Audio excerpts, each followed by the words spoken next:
So ಶುರು ಮಾಡೋದ ಪ್ರಭು? Yes, Mataji. Mataji, you will tell me to move the slide or Prabhuji? ಇಲ್ಲ ಪ್ರಭು, ನಾನೇ ಹೇಳ್ತೀನಿ ನಿಮ್ಗೆ. Sure, Mataji.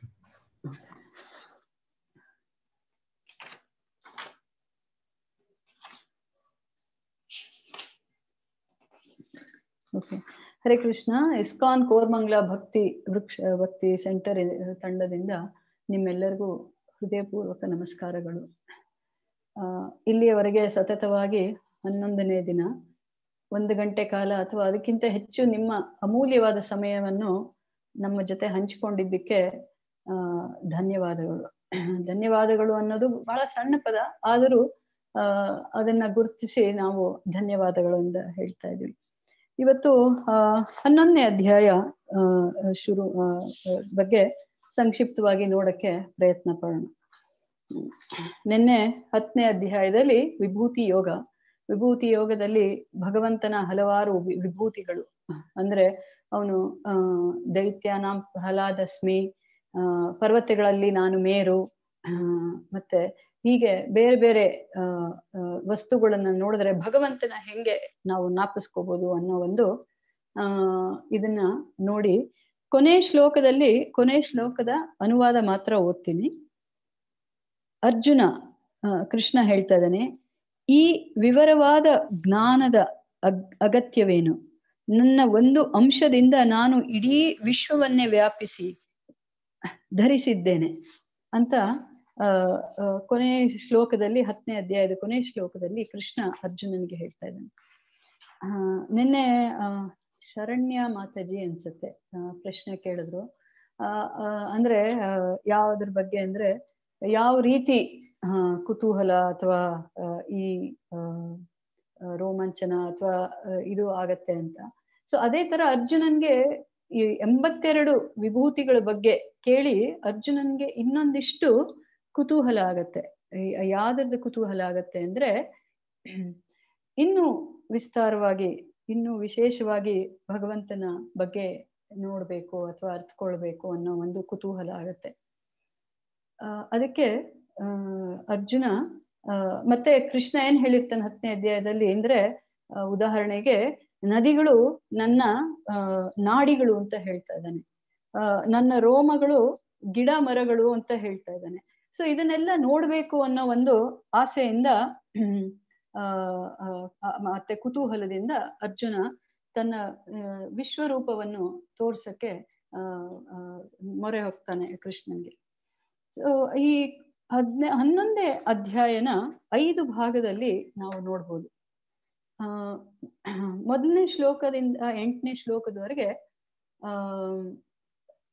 ವಿಶ್ವರೂಪ ತೋರ್ಸಕ್ಕೆ ಯಾವ ರೀತಿಲಿ ವಿಶ್ವರೂಪನ ತೋರ್ಸಕ್ಕೆ ಬೇಡ್ಕೋತಾ ಇದ್ದಾನೆ ಅರ್ಜುನ ಅನ್ನೋದನ್ನ 1ನೇ ಶ್ಲೋಕದಿಂದ 8ನೇ ಶ್ಲೋಕದವರೆಗೂ ಇದೆ. 9ನೇ ಶ್ಲೋಕದಿಂದ 31ನೇ ಶ್ಲೋಕದವರೆಗೂ ವಿಶ್ವರೂಪದ ದರ್ಶನ ಅಂದ್ರೆ ಅದರದ್ದು ವಿವರವನ್ನು ಕೊಟ್ಟಿದ್ದಾರೆ. 32ನೇ ಶ್ಲೋಕದಿಂದ 34ನೇ ಶ್ಲೋಕದವರೆಗೆ ಈ ವಿಶ್ವರೂಪವನ್ನ ನೋಡಿ ತಾನು ಬೆರಗಾಗಿ ನೀನು ಯಾರು ಅಂತ ಕೇಳಿದಾಗ ಅದರದ್ದು ಪ್ರಶ್ನೆಗೆ ಉತ್ತರನ 32ನೇ ಶ್ಲೋಕದಿಂದ 34ನೇ ಶ್ಲೋಕದವರೆಗೂ ಕೊಟ್ಟಿದ್ದಾನೆ. ಮತ್ತೆ 35ನೇ ಶ್ಲೋಕದಿಂದ 46ನೇ ಶ್ಲೋಕದಲ್ಲಿ ಅರ್ಜುನ ದಿಗ್ಭ್ರಮೆಯಿಂದ ಅವನಿಗೆ ಬಂದಿದ್ದು ಆಲೋಚನೆಗಳು ಇದನ್ನ ಹೇಳ್ತಾನೆ. ಮತ್ತೆ 45ರಿಂದ 55ನೇ ಶ್ಲೋಕದಲ್ಲಿ ಭಗವಂತನಿಗೆ ಭಗವಂತನ ಬಗ್ಗೆ ತಿಳಿದು ನಾವು ಏನು ಮಾಡಬೇಕು ಅನ್ನೋದು ಇದೆ.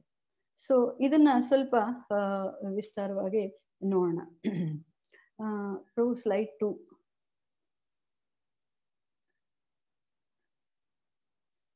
ಇನ್ನೊಂದು ಸಂಶಯ ಬರುತ್ತೆ ಅರ್ಜುನನ್ಗೆ. ಏನಂದ್ರೆ ಒಂದು ಸಾರಥಿ, ಭಗವಂತ ಒಂದು ಸಾರಥಿಯಾಗಿ ಇಷ್ಟೆಲ್ಲ ಅವನಲ್ಲಿ ಈ ವೈಭವಗಳು ಭಗವಂತನಲ್ಲಿ ಇದೆಯಾ, ಇದನ್ನ ನಾನು ನೋಡಿದ್ರೆ ನನ್ಗೆ ಅದು ಇನ್ನೊಂದು ಸ್ವಲ್ಪ ಖಚಿತವಾಗತ್ತೆ ಅನ್ನೋ ಒಂದು ಯೋಚನೆನೂ ಬರುತ್ತೆ. ಹಾಗಾಗಿ ಮತ್ತೆ ಇನ್ನೊಂದು ಏನು ಅಂತಂದ್ರೆ, ಅರ್ಜುನ ಒಂದು ಸುಸಂಸ್ಕೃತವಾದ ವಂಶದವನು. ಅಂದ್ರೆ ಒಂದು ಕಡೆ ತಂದೆ ಕಡೆಯಿಂದ ಪಾಂಡು ವಂಶ, ತಾಯಿ ಕಡೆಯಿಂದ ವೃಷ್ಣಿ ವಂಶ. ಸುಸಂಸ್ಕೃತ ವಂಶದವರು ಅಂತಂದ್ರೆ ಕೆಲವೊಂದು ನಿಯಮಗಳನ್ನ ಪಾಲಿಸ್ತಾರೆ. ಇವಾಗ ಕೃಷ್ಣನ್ನ ಕೇಳ್ಕೋಬೇಕು, ಈ ತರ ನನ್ನ ವಿಶ್ವರೂಪವನ್ನ ತೋರಿಸು ಅಂತ. ಅದಕ್ಕೆ ತೋರ್ಸಕ್ಕೆ ಯಾವ ರೀತಿ ಕೇಳ್ಕೋಬೇಕು? ಮೊದ್ಲು ಕೃಷ್ಣನ ಗುಣಗಾನ ಮಾಡ್ತಾನೆ. ಏನಂತ, ನೀನು ದೇವೋತ್ತಮ ಪರಮ ಪುರುಷ, ನೀನು ಆದಿಪುರುಷ, ನೀನು ಅಂತ್ಯ ಇಲ್ಲ, ಆದಿ ಇಲ್ಲ, ಸರ್ವ ಕಾರಣ, ಆತರ ಹಲವಾರು ಗುಣಗಾನವನ್ನು ಮಾಡಿ ಕೃಷ್ಣನನ್ನ ಹೊಗಳಿ ಮತ್ತೆ ಬೇಡ್ಕೋತಾನೆ. ನಿನ್ನ ವಿಶ್ವರೂಪವನ್ನು ನಾನು ನೋಡಕ್ಕೆ ಇಚ್ಛೆ ಪಡ್ತೀನಿ ಅಂತ ಕೃಷ್ಣನಲ್ಲಿ ಬೇಡ್ಕೋತಾನೆ. ಪ್ರಭು slide 3, 4, 5 you can show after every 2 minutes. Okay? Yes, ma'am.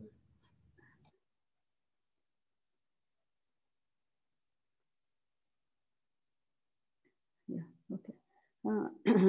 ಕೃಷ್ಣನ ಗುಣಗಾನ ಮಾಡುತ್ತಾ 3ನೇ ಶ್ಲೋಕ ಮತ್ತೆ 4ನೇ ಶ್ಲೋಕದ್ದು ಅನುವಾದನ ನಾನು ಜಸ್ಟ್ ಓದಕ್ಕೆ ಇಷ್ಟಪಡ್ತೀನಿ. 3ನೇ ಶ್ಲೋಕದ 11ನೇ ಅಧ್ಯಾಯ 3ನೇ ಶ್ಲೋಕದ್ದು, ಪರಮ ಪ್ರಭುವೇ, ಪುರುಷೋತ್ತಮನೇ, ನೀನು ನಿನ್ನನ್ನು ವರ್ಣಿಸಿಕೊಂಡಂತೆ ನಿನ್ನ ವಾಸ್ತವ ಸ್ಥಿತಿಯಲ್ಲಿ ನನ್ನ ಮುಂದೆ ಕಾಣುತ್ತಿದ್ದೀನಿ. ಆದರೂ ನೀನು ಈ ವಿಶ್ವದ ಅಭಿವ್ಯಕ್ತಿಯಲ್ಲಿ ಹೇಗೆ ಪ್ರವೇಶಿಸಿರುವೆ ಎಂದು ಕಾಣಲು ಬಯಸುತ್ತೇನೆ. ನಿನ್ನ ಆ ರೂಪವನ್ನು ನೋಡಲು ಬಯಸುತ್ತೇನೆ. 4ನೇ ಶ್ಲೋಕ, ಓ ಪ್ರಭುವೇ, ಯೋಗೀಶ್ವರನೇ, ನಿನ್ನ ವಿಶ್ವರೂಪವನ್ನು ನಾನು ನೋಡಬಲ್ಲೆ ಎಂದು ನೀನು ಭಾವಿಸುವೆಯಾದರೆ ಆ ನಿನ್ನ ಅಪರಿಮಿತ ವಿಶ್ವರೂಪವನ್ನು ತೋರಿಸು. ಬೇಡ್ಕೊಳ್ಳೋ ನೋಡಿ, ನಾನು ಸುಸಂಸ್ಕೃತ ವಂಶದಿಂದ ಅಂದಿದ್ದಕ್ಕೆ ನಾನು ನೋಡ್ಬೇಕು, ತೋರಿಸು ಅನ್ನೋ ಒಂದು ಭಾವದಲ್ಲಿ ಅರ್ಜುನ ಹೇಳ್ತಾ ಇಲ್ಲ, ಕೇಳ್ಕೊತಾ ಇದ್ದಾನೆ. ನೋಡೋ ಅರ್ಹತೆ ನನಗೆ ಇದ್ರೆ ನನಗೆ ಆ ಒಂದು ಇದನ್ನ ನೀನು ವಿಶ್ವರೂಪವನ್ನು ತೋರಿಸು ಅಂತ ಬೇಡ್ಕೊತಾ ಇದ್ದಾನೆ. ಸೊ ಹಾಗೆ ಇದನ್ನ ಬೇಡ್ಕೊಂಡ್ಮೇಲೆ ವಿಶ್ವರೂಪವನ್ನು ನೋಡಲು ನಮಗೆ ಇವಾಗಿರೋ ಒಂದು ಇಂದ್ರಿಯಗಳು, ಅಂದ್ರೆ ಅರ್ಜುನನಿಗೆ ಯಾವಾಗಿರೋ ಇಂದ್ರಿಯದಿಂದ ವಿಶ್ವರೂಪವನ್ನು ಕಾಣಲು ಸಾಧ್ಯವೇ? ಆಕ್ಚುಲಿ ಸಾಧ್ಯ ಇರಲಿಲ್ಲ. ಇವಾಗ ಇದನ್ನ ನಾವು ಕೆಲವೊಂದು ಉದಾಹರಣೆ ನೋಡಿದ್ರೆ ಸ್ವಲ್ಪ ನಮ್ಗೆ ಅರ್ಥ ಆಗುತ್ತೆ. ಇವಾಗ ಲ್ಯಾಬೊರೇಟರಿಲಿ ಏನಾದ್ರು ಒಂದು ರಿಸರ್ಚ್ ಮಾಡ್ತಾ ಇದ್ದಾಗ ಅಣು ಬಗ್ಗೆ ಎಲ್ಲ ನೋಡ್ಬೇಕು ಅಂತಂದ್ರೆ ನಾವು ಮೈಕ್ರೋಸ್ಕೋಪ್ ನ ಯೂಸ್ ಮಾಡ್ತೀವಿ. ಅದು ಸೂಕ್ಷ್ಮವಾದದ್ದು. ಸೊ ಹಾಗಾಗಿ ನಮ್ಮ ಈ ಇಂದ್ರಿಯ ಇವಾಗಿರೋ ಈ ದೃಷ್ಟಿಯಿಂದ ಅದು ಗೋಚರವಾಗಲ್ಲ. ಹಾಗಾಗಿ ಭೌತಿಕ ಜಗತ್ತಿನಲ್ಲಿ ಈ ತರ ಒಂದು ಇದಕ್ಕೇನೆ ನಮ್ಗೆ ಬೇರೆ ಯಂತ್ರಗಳು, ಅದಕ್ಕೆ ಇನ್ನೊಂದಿಷ್ಟು ಸೂಕ್ಷ್ಮವಾದ ಯಂತ್ರಗಳು ಬೇಕು ಅಂತಂದ್ರೆ, please wait Prabhu, I will tell after this, ಬೇಕು ಅಂತ ಇದ್ದಾಗ ಭಗವಂತ ದಿವ್ಯವಾದ. ಸೊ ಹಾಗಾಗಿ ಅವನನ್ನ ನೋಡಕ್ಕೆ ದಿವ್ಯವಾದ ಚಕ್ಷು, ಮತ್ತೆ ಈ ದಿವ್ಯವಾದ ಚಕ್ಷುವನ್ನ ಕೊಡೋರು ಯಾರು? ಮತ್ತೆ ಭಗವಂತನೇ. ಹಾಗಾಗಿ ಭಗವಂತ ಅರ್ಜುನನಿಗೆ ಈ ದಿವ್ಯ ಚಕ್ಷುವನ್ನ ಕೊಡ್ತಾನೆ. ಕೊಟ್ಟು ವಿಶ್ವರೂಪವನ್ನ ತೋರಿಸಕ್ ಮುಂಚೆ ದಿವ್ಯ ಚಕ್ಷುವನ್ನು ಕೊಟ್ಟು ಅವನಿಗೆ ಆಶೀರ್ವಾದ ಮಾಡ್ತಾನೆ. ನಿನಗೆ ಈ ವಿಶ್ವರೂಪವ ನೋಡಲು ಸಾಧ್ಯವಾಗಲಿ ಎಂದು ಹೇಳ್ತಾ ಇದ್ದಾನೆ. 8ನೇ ಶ್ಲೋಕದಲ್ಲಿ ಕೃಷ್ಣ ಏನ್ ಹೇಳ್ತಾ ಇದ್ದಾರೆ ಅಂದ್ರೆ, ಆದರೆ ನೀನು ನಿನ್ನ ಈಗಿನ ಕಣ್ಣುಗಳಿಂದ ನನ್ನನ್ನು ಕಾಣಲಾರೆ, ಆದುದರಿಂದ ನಿನಗೆ ದಿವ್ಯವಾದ ಕಣ್ಣುಗಳನ್ನು ಕೊಡುತ್ತೇನೆ, ನನ್ನ ಐಶ್ವರ್ಯ ಯೋಗವನ್ನು ನೋಡು ಅಂತ ಕೃಷ್ಣ ಅರ್ಜುನನಿಗೆ ಹೇಳ್ತಾ ಇದ್ದಾನೆ. ಮತ್ತೆ ಇದು ಒಂದು ವಿಷಯ ನಾವು ಗಮನಿಸ್ಬೇಕು. ಅರ್ಜುನ ಯಾವಾಗ್ಲೂ ಭಗವಂತನ ಜೊತೆ ಇರೋನು. ಅಂದ್ರೆ ಭಗವಂತನ ಜೊತೆ ಇರೋನು ಅಂತಂದ್ರೆ ಅವನು ಪರಮ ಭಕ್ತ. ಮತ್ತೆ ಭಗವಂತನ ಜೊತೆ ಇದ್ದು ಅವನಿಗೆ ಈ ಸಂಶಯ ಬರುತ್ತಾ, ಭಗವಂತ ಇದೆಲ್ಲ ತೋರಿಸ್ಬೇಕಾ, ಅವನಿಗೆ ಪ್ರೂಫ್ ಬೇಕಾ ಅನ್ನೋ ಒಂದು ಪ್ರಮಾಣ ಬೇಕಾ, ಭಗವಂತ ವಿಶ್ವರೂಪವನ್ನ ತೋರಿಸಿದ್ರೆ ಮಾತ್ರ ಅವನು ಭಗವಂತ ಅಂತ ಅಥವಾ ಪರಮಪುರುಷ, ದೇವೋತ್ತಮ ಪರಮಪುರುಷ ಅಂತ ಅವನ್ಗೆ ಅರ್ಥ ಆಗೋದು ಅಂತ. ಆಕ್ಚುಲಿ ಅರ್ಜುನ ಈ ಪ್ರಶ್ನೆ ಮಾಡೋದು ಅವನಿಗೋಸ್ಕರ ಅಲ್ಲ, ನಮಗೋಸ್ಕರ. ಅಂದ್ರೆ ಮುಂದೆ ಕಲಿಯುಗದಲ್ಲಿ ಜನಕ್ಕೆ ಹಲವಾರು ಸಂಶಯಗಳು ಬರುತ್ತೆ.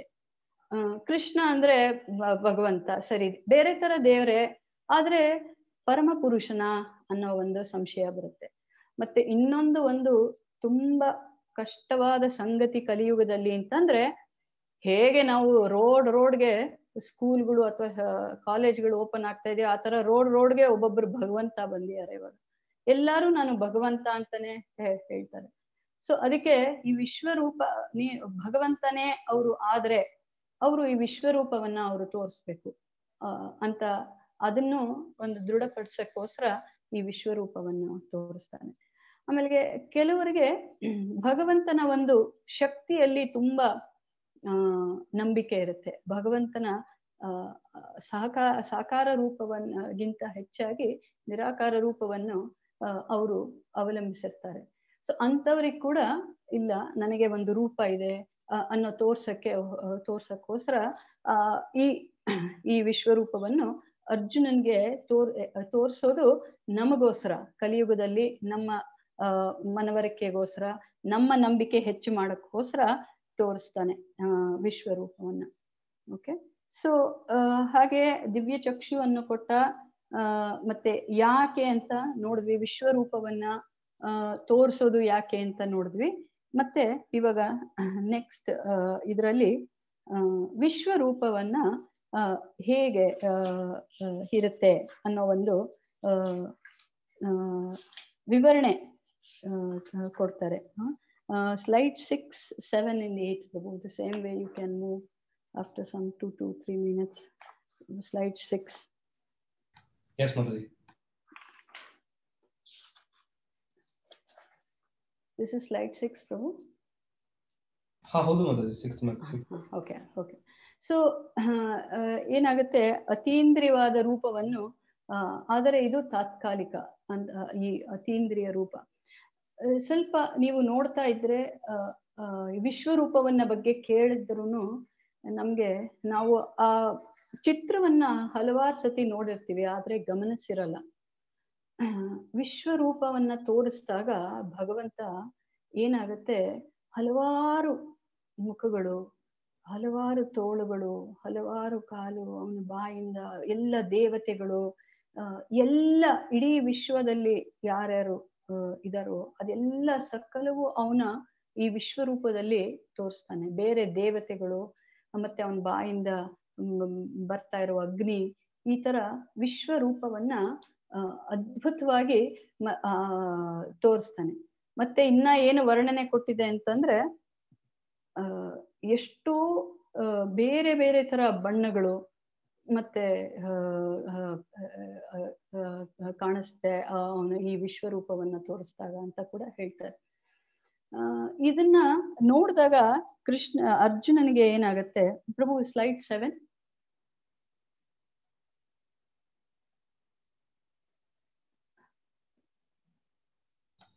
Yes, Mataji, 7th slide. Yeah. ಇಲ್ಲಿ ನೋಡಿ ಸ್ವಲ್ಪ ಅದರದ್ದು ವಿವರಣೆ ಕೊಟ್ಟಿದ್ದಾರೆ. ಒಂದು ಸ್ಥಳದಲ್ಲಿ ಬ್ರಹ್ಮಾಂಡದ ಅನಿಯಮಿತ ವಿಸ್ತರಣೆಗಳು, ನೂರಾರು ಮತ್ತು ಸಾವಿರಾರು ವೈವಿಧ್ಯಮಯ ದೈವಿಕ ಮತ್ತು ಬಹು ಬಣ್ಣದ ರೂಪಗಳು, ಎಲ್ಲಾ ಮಹಾನ್ ದೇವತೆಗಳು, ಆದಿತ್ಯರು, ವಸುಗಳು, ರುದ್ರರು, ಅಶ್ವಿನಿ ಕುಮಾರರು ಮತ್ತು ಇತರರು, ಮತ್ತು ಅನಿಯಮಿತ ಜೀವಿಗಳು, ಹಿಂದೆಂದೂ ನೋಡಿಲ್ಲ ಅಥವಾ ಕೇಳಿಲ್ಲ ವಿಭಿನ್ನ ಭಾಗಶಃ ರೂಪವನ್ನು ದುರ್ಯೋಧನಿಗೆ ತೋರಿಸಲಾಗಿದೆ. ಅಂದ್ರೆ ಕೃಷ್ಣ ಸಂಧಾನಕ್ಕೆ ಹೋದಾಗ ಈ ಪೂರ್ತಿ ವಿಶ್ವರೂಪ ಅಲ್ಲ, ಅವನು ಭಗವಂತ ಅಂತ ತೋರ್ಸ್ಪಡ್ಕೊಳ್ಳೋಕ್ಕೋಸ್ಕರ ಒಂದು ಪಾರ್ಷಿಯಲ್ ವಿಶ್ವರೂಪ, ಒಂದು ಭಾಗ ಮಾತ್ರ ತೋರಿಸ್ತಾನೆ. ಆದ್ರೆ ನೀವೇ ದುರ್ಯೋಧನ ಅದು ಒಪ್ಕೊಳ್ಳಲ್ಲ, ಅದು ಬೇರೆ ಟಾಪಿಕ್. ಸೊ ಹಿಂದಿನ ವರ್ತಮಾನ ಮತ್ತು ಭವಿಷ್ಯದ ಅರ್ಜುನರು ಒಂದೇ ಸ್ಥಳದಲ್ಲಿ ಕುಳಿತುಕೊಳ್ಳುವುದನ್ನು ನೋಡಬಹುದು. ಕೃಷ್ಣನು ಅರ್ಜುನನಿಗೆ ದಿವ್ಯ ಚಕ್ಷುವನ್ನು ನೀಡಿದ್ದೆ, ಏಕೆಂದರೆ ಅವನು ಕೃಷ್ಣನ ಮಧುರ ವ್ಯಕ್ತಿ ಸ್ವರೂಪವನ್ನು ಮಾತ್ರ ಸವಿಯಲು ಬಡಿಸುತ್ತಾನೆ. ಚಾಂಗ್ ಪ್ರಭು, somebody has there is this thing, can that be taken off? That's blocking the screen to read ಓದಕ್ಕೆ. ಅವರು they have raised their hand. Oh, okay. No, Mataji, it's just Veena Mataji's raised her hand. Okay. Over the hand. Yeah, thanks. Next slide, Prabhu. Slide 8. Yes, Mataji. So ಈ ವಿಶ್ವರೂಪದ ಇನ್ನಷ್ಟು ವಿವರಣೆಗಳನ್ನ ಓದ್ತಾ ಇದ್ದೀನಿ. ಅಸಂಖ್ಯಾತ ಬಾಯಿ, ಕಣ್ಣುಗಳು ಮತ್ತು ಅದ್ಭುತ ದರ್ಶನಗಳು, ಅನೇಕ ಆಕಾಶ ಆಭರಣಗಳಿಂದ ಅಲಂಕರಿಸಲಾಗಿದೆ. ಅನೇಕ ದಿವ್ಯ ವಸ್ತ್ರಗಳು, ಆಯುಧಗಳು, ಆಕಾಶ ಹೂಮಾಲೆಗಳು ಮತ್ತು ಆಭರಣಗಳು, ದೈವಿಕ ಪರಿಮಳಗಳು ಅವನ ದೇಹದ ಮೇಲೆ ಹೊದಿಸಿರುವ ನೂರಾರು ಮತ್ತು ಸಾವಿರಾರು ತೇಜೋಮಯ ಸೂರ್ಯನಂತೆ ಬ್ರಹ್ಮಾಂಡದ ಅನಿಯಮಿತ ವಿಸ್ತರಣೆಗಳು ಒಂದು ಸ್ಥಳದಲ್ಲಿ ನೆಲೆಗೊಂಡಿದ್ದರೂ ಹಲವು ಸಾವಿರಗಳಿಗೆ ವಿಂಗಡಿಸಲಾಗಿದೆ. ಇವಾಗ ಈ ನಡುವೆ ಎಲ್ಲ ಕಮ್ಮಿ. ಮುಂಚೆ ನಾವು ಮಕ್ಕಳಲ್ಲಿ ಇದ್ದಾಗ ಯಾವ್ದಾದ್ರು ಒಂದು ಸರ್ಕಸ್ ಈ ತರ ಅಥವಾ ಮೇಳ ಏನಾದ್ರು ಫೇರ್ ತರ ಇದ್ರೆ ಅಲ್ಲಿ ಒಂದು ತುಂಬಾ ಜನ ಒಂದ್ ಕಡೆ ಹೋಗೋರು. ಅಂದ್ರೆ ಅಲ್ಲಿ ಯಾವ್ದಾದ್ರು ಒಂದು ಪ್ರಾಣಿ ಅಥವಾ ಯಾವ್ದಾದ್ರು ಒಂದು ವ್ಯಕ್ತಿ ಸ್ವಲ್ಪ ಬೇರೆ ತರ, ಅಂದ್ರೆ ಅವ್ರಿಗೆ 2 ಕೈ 3 ಕೈ ಇರೋದು ಅಥವಾ ಕಾಲು 3 ಇರೋದು ಈ ತರ ಇದ್ದಾಗ ಅದನ್ನ ನೋಡಕ್ಕೆ ಎಷ್ಟಾದ್ರೂ ಹಣ ಕೊಟ್ಟು ಜನ ಹೋಗಿ ನೋಡೋರು. ಯಾಕೆಂದ್ರೆ ಅದು ಸಾಮಾನ್ಯ ಜನರಂತೆ ಅಲ್ಲ, ಅದು ಬೇರೆ ತರ ಏನು ಅಂತ. ಜಸ್ಟ್ ಇನ್ನೊಂದು ಎಕ್ಸ್ಟ್ರಾ ಅಂತ ಇದ್ದಾಗ ನಮ್ಗೆ ಅಷ್ಟು ಅದ್ಭುತ ಅನ್ಸ್ದಾಗ ಈ ವಿಶ್ವರೂಪ ಏನು ಏಣ್ಸಕ್ ಆಗದೆ ಇರೋಷ್ಟು ಮುಖಗಳು, ಬಾಯಿಗಳು, ಕೈಗಳು ಅಂತ ನೋಡಿದಾಗ ಆಕ್ಚುಲಿ ಅದನ್ನ ನಮ್ಮ ಇವಾಗಿರೋ ಒಂದು ಮನಸ್ಸಿನ ಸ್ಥಿತಿ, ಇಂದ್ರಿಯಗಳಿಗೆ ಗೋಚರ ಆಗೋಕೆ ಕಷ್ಟ ಆಗುತ್ತೆ. ಓದ್ಬೋದು ಅಷ್ಟೇ, ಸ್ವಲ್ಪ ಮಟ್ಟಿಗೆ ಮಾತ್ರ ನಾವು ಅದನ್ನ ಊಹೆ ಮಾಡ್ಕೊಳಕ್ ಸಾಧ್ಯ.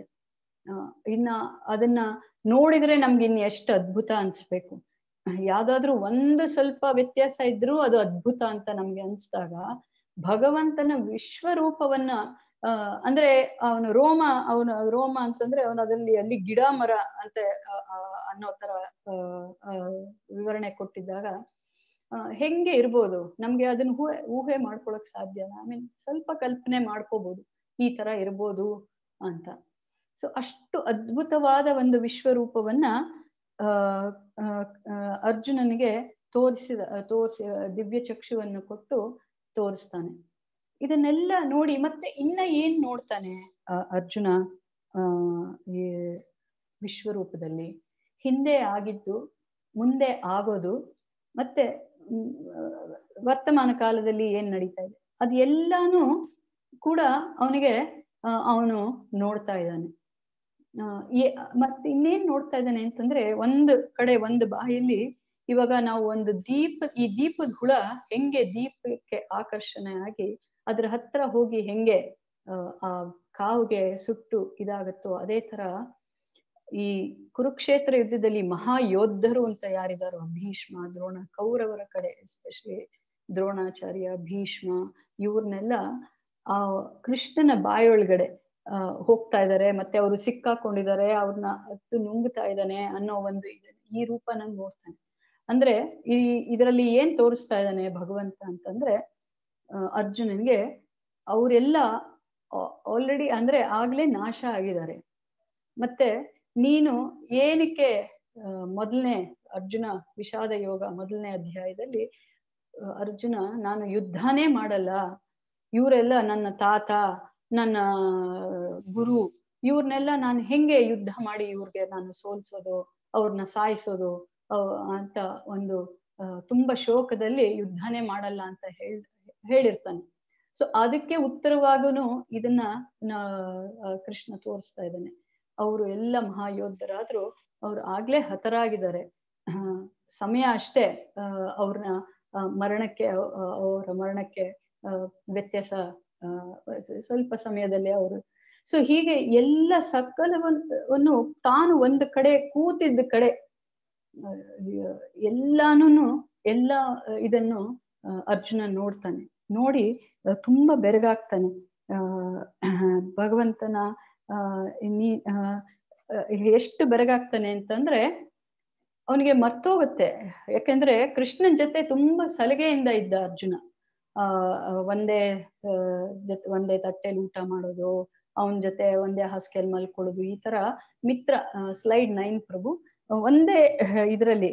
ಸೊ ಹಾಗಾಗಿ ಈ ವಿಶ್ವರೂಪನ ನೋಡಿದಾಗ ಯಾರು ನೀನು, ಈ ಮತ್ತೆ ನಿನ್ನನ್ನ ನಾನು ಹೇಗೆ ಗುರ್ತಿಸೋದು? ಇಷ್ಟು ದಿವಸ ನಾನು ನಿನ್ನನ್ನ ಒಬ್ಬ ನನ್ನ ಹಂತೇನೆ ಒಂದು ಇನ್ನೊಬ್ಬ ಮನುಷ್ಯ, ನನ್ನ ಮಿತ್ರ ನೀನು ಅಂತ ನಾನು ಅನ್ಕೊಂಡಿದ್ದೆ. ಸೊ ತುಂಬಾ ಆಶ್ಚರ್ಯಚಕಿತನಾಗಿ ಮತ್ತೆ ಅವನಿಗೆ ಏನು ಭಯನೂ ಆಗತ್ತೆ. ಆಕ್ಚುಲಿ ಏನಾಗುತ್ತೆ, ತುಂಬಾ ಭಯಭೀತನೂ ಆಗ್ತಾನೆ ಇಷ್ಟು ಘೋರವಾದ ಈ ಒಂದು ಇದನ್ನ ನೋಡಿ. ಬರೀ ಅರ್ಜುನ ಅಲ್ಲ, 11ನೇ ಅಧ್ಯಾಯದಲ್ಲಿ ದೇವತೆಗಳು ಕೂಡ ದಿಗ್ಭ್ರಮೆ ಆಗ್ತಾರೆ, ಭಯ ಆಗತ್ತೆ ಈ ವಿಶ್ವರೂಪವನ್ನ ನೋಡಿ ಅಂತ 11ನೇ ಅಧ್ಯಾಯದಲ್ಲಿ ಹೇಳ್ತೇವೆ. ಸೊ ಹಾಗೆ ಮತ್ತೆ ಕೇಳ್ತಾನೆ ಅರ್ಜುನ 14ನೇ ಶ್ಲೋಕದಿಂದ 31ನೇ ಶ್ಲೋಕದಲ್ಲಿ ಕೇಳ್ತಾನೆ, ಯಾರು ನೀನು?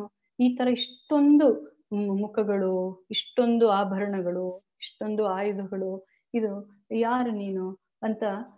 ನಿನ್ನನ್ನ ನೋಡಿ ಯುದ್ಧದ ಮುಂದಿನ ಫಲಿತಾಂಶವನ್ನು ನೋಡ್ತಾ ಇದ್ದೀನಿ. ಎಲ್ಲ ಎರಡು ಬದಿಗಳಲ್ಲಿ ಸೈನಿಕರು ತಿನ್ನುವ ರೂಪ. ಮತ್ತೆ ಈ ತರ ಪ್ರಶ್ನೆ ಕೇಳ್ತಾನೆ. ಯಾರನ್ನ? ಕೃಷ್ಣನ, ಅಂದ್ರೆ ಆ ವಿಶ್ವರೂಪನ ದರ್ಶನನ ಕೇಳ್ತಾನೆ ಕೃಷ್ಣನ, ಯಾರು ನೀನು ಅಂತ. ಸೊ ಸ್ಲೈಡ್ 10 ಪ್ರಭು. ಅದಕ್ಕೆ ಉತ್ತರವಾಗಿ this is slide 10 Prabhu. Yes, Mataji, this is slide 10. Okay. ಅದಕ್ಕೆ ಏನು ಉತ್ತರ ಕೊಡ್ತಾನೆ ಅಂದ್ರೆ, ನಾವೆಲ್ಲ ಮಹಾಭಾರತ ಸೀರಿಯಲ್ ನೋಡಿದ್ವಿ, ಮುಂಚೆ ನೋಡಿದ್ವಿ, ಮತ್ತೆ ಮೊನ್ನೆ ಲಾಕ್ ಡೌನ್ ಟೈಮಲ್ಲಿ ಮತ್ತೆ ಬಂತು ಅನ್ಸುತ್ತೆ. ಅದರಲ್ಲಿ ತುಂಬಾ ಆಕರ್ಷಕವಾಗಿರೋದು ಅಂತಂದ್ರೆ, ಕೃಷ್ಣ ಏನ್ ಹೇಳ್ತಾನೆ, ಮೇ ಕಾಲ್ ಹೂ ಅಂದ್ರೆ ನಾನು ಯಾರು ಅಂತಂದ್ರೆ ಈ ಸಮಯ ನಾನು ಅಂತ ಹೇಳ್ತಾನೆ ಉತ್ತರವಾಗಿ ಅರ್ಜುನನ ಪ್ರಶ್ನೆಗೆ. ಅರ್ಜುನನ ಸಂಬಂಧ ಬದಲಾಗತ್ತೆ. ಈ ಉತ್ತರನ ಕೇಳಿ ಅರ್ಜುನನ್ಗೆ ಏನಾಗತ್ತೆ, all teachers were referring. Mataji? Yeah, Prabhu. Veena Mataji is asking here. She wanted to know ಇದು ಯಾವಾಗ ಹೇಳ್ತಿರಲ್ಲ ರೆಲೆವೆಂಟ್ ಶ್ಲೋಕ ಏನಾರ ಹೇಳಕ್ಕಾದ್ರೆ ರೆಫರ್ ಮಾಡ್ಕೊಳಕ್ ಸರಿ ಹೋಗುತ್ತೆ ಅಂತ ಕೇಳ್ತಾರೆ. ಅದು ಆಮೇಲೆ ಮಾಡ್ಬೋದು ಅನ್ಸುತ್ತೆ. ಮಧ್ಯದಲ್ಲಿ ಕ್ಲಾಸ್ ಆದ್ಮೇಲೆ may be I can share. Sure Mataji. Okay. So ನಾನು ಈ ಕಾಲ ಅಂತ ಕೃಷ್ಣ ಅರ್ಜುನಿಗೆ ಹೇಳ್ತಾ ಇದ್ದಾನೆ. ಕಾಲ ಅಂದ್ರೆ ಏನು? ಕಾಲ ಅಂದ್ರೆ ಎಲ್ಲದನ್ನು ಒಂದು ಸಮಗೊಳಿಸುವಕ್ಕೆ ಕಾಲ ಅಂತ. ಅಂದ್ರೆ ಹಂಗಂದ್ರೆ ಏನ್ ಅರ್ಥ ಆಗತ್ತೆ ನಮ್ಗೆ? ಇವಾಗ ಈ ತರ ಒಂದು ಪರಿಸ್ಥಿತಿಲಿ ನಾವಿರ್ಬೋದು. ಆ ಪರಿಸ್ಥಿತಿ ಯಾವಾಗಾದ್ರೂ ಹೆಂಗಾದ್ರೂ ಬದಲಾಗ್ಬೋದು. ಸೊ ಅದು ಬದಲಾಗಕ್ಕೆ ಹಲವಾರು ಕಾರಣಗಳಿದೆ, ಆದ್ರೆ ಮೂಲ ಕಾರಣ ಭಗವಂತ. ಸೊ ಆ ಕಾಲ ಅನ್ನೋದು ಏನು? ಅದು ಭಗವಂತ ಏನ್ ಹೇಳ್ತಾ ಇದ್ದಾನೆ, ನಾನು ಆ ಕಾಲ ಅಂತ ಹೇಳ್ತಾ ಇದ್ದಾನೆ. ಸೊ ನೀನು ಏನು ನನ್ನ ಈ ವಿಶ್ವರೂಪವನ್ನ ನೋಡ್ತಾ ಇದೆಯಾ, ಆ ಕಾಲ ನಾನು ಅಂತ ಕೃಷ್ಣ ಅರ್ಜುನನಿಗೆ ಉತ್ತರಿಸ್ತಾ ಇದ್ದಾನೆ. ಮತ್ತೆ ಪ್ರಭು 11 slide 11 and 12 can we go? Yes, Mataji. 11th slide. 11th slide.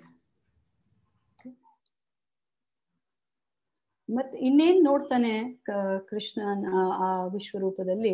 ಕಮಲದ ಹೂವಿನ ಮೇಲೆ ಕುಳಿತ ಬ್ರಹ್ಮ, ಶಿವ, ಎಲ್ಲ ಋಷಿ ಮುನಿಗಳು ಮತ್ತು ದೈವಿಕ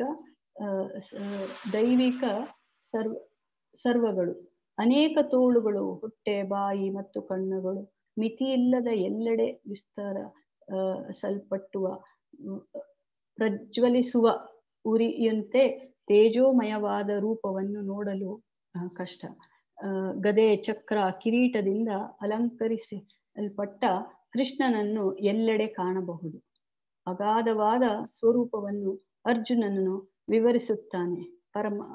ಪರಮವಾದ ಆದಿ ಲಕ್ಷ್ಯವು ನೀನು, ಎಲ್ಲ ವಿಶ್ವದ ಕಟ್ಟಕಡೆಯ ವಿಶ್ರಾಂತಿ ತಾಣ, ಕ್ಷಯವೇ ಇಲ್ಲ, ಮತ್ತು ನೀನು ಅತ್ಯಂತ ಪ್ರಾಚೀನವು, ಸನಾತನು, ಧರ್ಮದ ಪಾಲಕನು, ದೇವೋತ್ತಮ ಪರಮ ಪುರುಷ ಅಂತ ಕೃಷ್ಣ ಕೃಷ್ಣನ ವರ್ಣನೆ ಮಾಡ್ತಾ ಇದ್ದಾನೆ ಅರ್ಜುನ ಈ ವಿಶ್ವರೂಪವನ್ನ ನೋಡಿ. ಮತ್ತೆ ಇನ್ನೊಂದು ಏನಾಗುತ್ತೆ, ನಾನೇನ್ ಹೇಳ್ದೆ ಅಂದ್ರೆ, ಈ ವಿಶ್ವರೂಪವನ್ನ ನೋಡಿ ಅರ್ಜುನ ದಿಗ್ಭ್ರಮೆ ಅಥವಾ ಭಯ ಆಗತ್ತೆ ಅಂತ. ಅರ್ಜುನನ್ಗೆ ಭಯ ಆಗತ್ತೆ ಅನ್ನೋದು ಹೆಂಗೆ ನಾವು ಅರ್ಥ ಮಾಡ್ಕೊಳ್ಳೋದು? ಯಾಕೆಂದ್ರೆ ಮಹಾಯೋದ್ಧ ಅವನು, ಕ್ಷತ್ರಿಯ, ಅದು ಎಂತ ವೃಷ್ಣಿ ಪಾಂಡವರ ವಂಶದಲ್ಲಿ ಬಂದ ಕ್ಷತ್ರಿಯ. ಅವನಿಗೆ ಭಯ ಆಗೋ ಒಂದು ಪ್ರಮೇಯ ಅನ್ನೋದು ಆಕ್ಚುಲಿ ಇರೋದೇ ಇಲ್ಲ. ಆದ್ರೆ ಈ ವಿಶ್ವರೂಪವನ್ನ ನೋಡಿ ತುಂಬಾ ದಿಗ್ಭ್ರಮೆ, ಭಯ ಆಗತ್ತೆ ಅರ್ಜುನನ್ಗೆ. ಮತ್ತೆ ಇದನ್ನ ನೋಡಿ ತಾನು ತುಂಬಾ ರೆಸ್ಪೆಕ್ಟ್ಫುಲಿ ಅಂದ್ರೆ ಗೌರವದಿಂದ ಈ ವಿಶ್ವರೂಪಕ್ಕೆ ನಮಸ್ಕಾರ ಮಾಡ್ತಾನೆ. ನಮಸ್ಕಾರ ಮಾಡಿ ಅವಾಗ ಅವನು ಯೋಚನೆ ಮಾಡ್ತಾ ಇದ್ದಾನೆ. Prabhu next slide.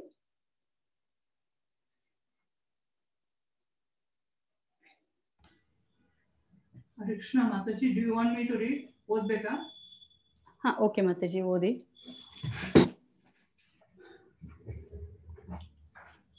ನಿನಗೆ ಆದಿ ಮಧ್ಯ ಅಂತ್ಯವಿಲ್ಲ. ಕಲಾರೂಪದ ಅರ್ಜುನನ ವಿವರಣೆ. ನಿನಗೆ ಆದಿ ಮಧ್ಯ ಅಂತ್ಯವಿಲ್ಲ. ನಿನಗೆ ಅಸಂಖ್ಯಾತ ಬಾಹುಗಳಿವೆ. ಸೂರ್ಯ ಮತ್ತು ಚಂದ್ರನು ಅವನ ಕಣ್ಣುಗಳಂತೆ. ಪ್ರಜ್ವಲಿಸುವ ಉರಿಯು ಬಾಯಿಯಿಂದ ಹೊರಬರುತ್ತಿದೆ. ತನ್ನ ಪ್ರಕಾಶದಿಂದ ಇಡೀ ವಿಶ್ವವನ್ನು ಸುಡುವುದು. ರೂಪವು ಆಕಾಶದಾದ್ಯಂತ ಹರಡಿತು. ಎಲ್ಲಾ ಗ್ರಹಗಳು ಮತ್ತು ನಡುವಿನ ಸ್ಥಳ. ಇತರ ಗ್ರಹಗಳ ವ್ಯವಸ್ಥೆಗಳಲ್ಲಿ ಈ ರೂಪವನ್ನು ನೋಡಿದ ಇತರರು ಸಹ ಗೊಂದಲಕ್ಕೊಳಗಾದರು. ಎಲ್ಲಾ ದೇವತೆಗಳು, ಋಷಿ ಮುನಿಗಳು ಮತ್ತು ಪರಿಪೂರ್ಣ ಜೀವಿಗಳು ಭಯಭೀತರಾಗಿ ಪ್ರಾರ್ಥನೆಗಳನ್ನು ಅರ್ಪಿಸುತ್ತಾರೆ. ರುದ್ರರು, ಆದಿತ್ಯರು, ವಸುಗಳು, ಸಾಧಕರು, ವಿಶ್ವದೇವರು, ಅಶ್ವಿನಿ ಕುಮಾರರು, ಮರುತಗಳು, ಗಂಧರ್ವಗಳು, ಯಕ್ಷಗಳು, ಅಸುರರು ಮತ್ತು ಪರಿಪೂರ್ಣ ದೇವತೆಗಳೆಲ್ಲರೂ ಈ ರೂಪವನ್ನು ಅದ್ಭುತವಾಗಿ ನೋಡುತ್ತಿದ್ದಾರೆ. ಮಾತಾಜಿ 14th ಸ್ಲೈಡ್ ಓದ್ಬಿಡಿ. ಆಮೇಲೆ next slide also. This is the 13th slide, Mataji. I'm sorry. Okay, 13th slide. ಓದಿ ಮಾತಾಜಿ. ಕಲಾದ ಅರ್ಜುನನ ವಿವರಣೆ. ಅನೇಕ ಮುಖಗಳು, ಕಣ್ಣುಗಳು, ತೋಳುಗಳು, ತೊಡೆಗಳು, ಕಾಲುಗಳು ಮತ್ತು ಹೊಟ್ಟೆಗಳು, ಅನೇಕ ಭಯಾನಕ ಹಲ್ಲುಗಳು, ಆಕಾಶವನ್ನು ಸ್ಪರ್ಶಿಸುವ ಅನೇಕ ಉಜ್ವಲ ವರ್ಣಗಳು, ದೊಡ್ಡ ಬಾಯಿಗಳು, ವಿಶಾಲವಾದ ಹೊಳೆಯುವ ಕಣ್ಣುಗಳು. ಈ ರೂಪವನ್ನು ನೋಡಿದ ಇತರರಂತೆ ಅರ್ಜುನನು ಸಹ ಹೆದರುತ್ತಾನೆ.